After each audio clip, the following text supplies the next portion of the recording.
Bonjour. Bonjour. Je vais vous poser quelques questions Très bien. sur la santé plus particulièrement. Qu'aimez-vous en particulier dans votre travail?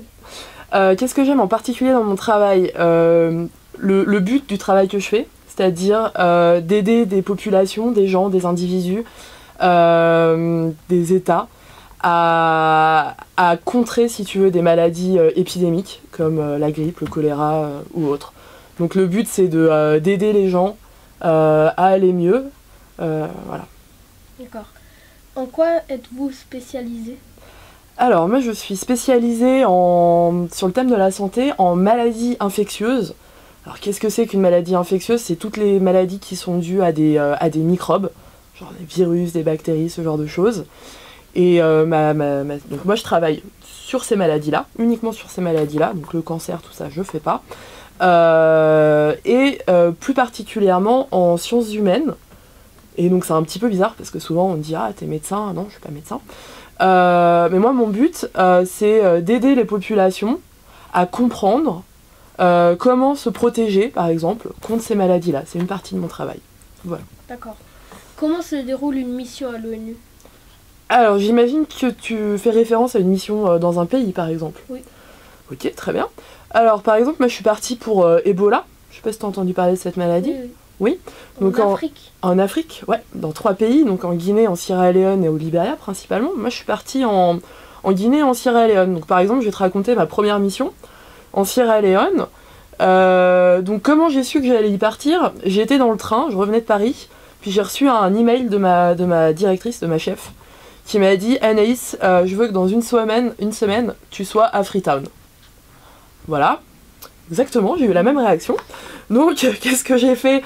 J'ai dû vérifier que tout soit en ordre, mes vaccinations, parce qu'il y a des pays où tu dois arriver, tu dois te faire vacciner avant. Et je suis arrivée dans le pays. Alors, dans le pays, on arrive, on a à l'OMS, on a nos bureaux pays. On a un bureau pays pas dans tous les pays, mais dans beaucoup. On en avait un en Sierra Leone. On m'a expliqué un petit peu comment ça se passait en Sierra Leone. Moi, j'étais jamais allée en Sierra Leone. C'est comme quand tu vas en vacances quelque part, tu as besoin de comprendre quelle langue les gens y parlent, c'est quoi les codes. Tu vas pas... En sorte de guide. Exactement, ils m'ont donné un guide pour me dire, un briefing, on appelle ça un briefing, mais c'est exactement pareil. On m'a emmené à mon hôtel, puisque du coup je restais dans un hôtel, et puis du coup j'ai rencontré l'équipe avec qui j'allais travailler, et j'y suis restée un petit peu plus d'1 mois, donc voilà. D'accord. Pouvez-vous me donner des exemples de professions dans votre domaine? Dans mon domaine, c'est une très très bonne question. Donc sur les maladies épidémiques, une des professions les plus importantes, c'est ce qu'on appelle des épidémiologistes. Est-ce que tu sais ce que ça veut dire? Tu as le droit de dire non. Non, pouvez-vous un peu... Expliquer, bien sûr. Donc les épidémiologistes, c'est des gens dont le travail, c'est de comprendre comment une maladie se transmet. Alors tout simplement, on a une épidémie, je peux prendre Ebola, mais je pourrais prendre autre chose. Ebola, c'est une maladie qui va se transmettre par le contact avec les liquides corporels d'une personne qui est malade.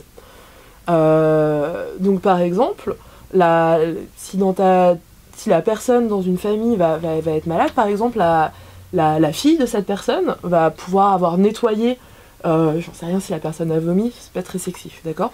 Donc elle va pouvoir malheureusement se contaminer. Mon épidémiologiste, à partir d'une personne qui est malade, il va essayer de retrouver toutes les autres personnes qui potentiellement peuvent être contaminées ou qui peuvent être malades à leur tour. C'est un peu ce qu'on appelle des détectives. Ils vont essayer de comprendre comment la maladie va se transmettre entre toi, ton copain, ta maîtresse, ce genre de choses par exemple. Ça c'est un des métiers. Communication. Quand tu vois dans les journaux qu'il y a une épidémie quelque part ou que c'est la grippe arrive, nous on travaille beaucoup avec les médias, aussi sur les médias sociaux, donc Facebook, Twitter, je sais pas c'est quoi la plateforme la plus utilisée en ce moment, mais tout ça on essaye d'être dessus, pour essayer de communiquer clairement les informations et surtout dire aux gens ce qu'il faut faire pour se protéger ou pour éviter de tomber malade. Donc on a quelques personnes qui travaillent là-dessus. Des médecins, on a plein de médecins. Alors pourquoi c'est utile les médecins? Parce qu'ils peuvent soigner les gens, tu vas me dire, oui, mais nous à Genève on soigne pas directement les gens, tu vois. Les médecins, ils vont nous servir à quoi? Ils vont nous servir à faire les règles, les standards, les protocoles, pour dire comment soigner telle ou telle maladie. Alors merci pour cette interview. Mais de rien, merci beaucoup. Au revoir. Au revoir.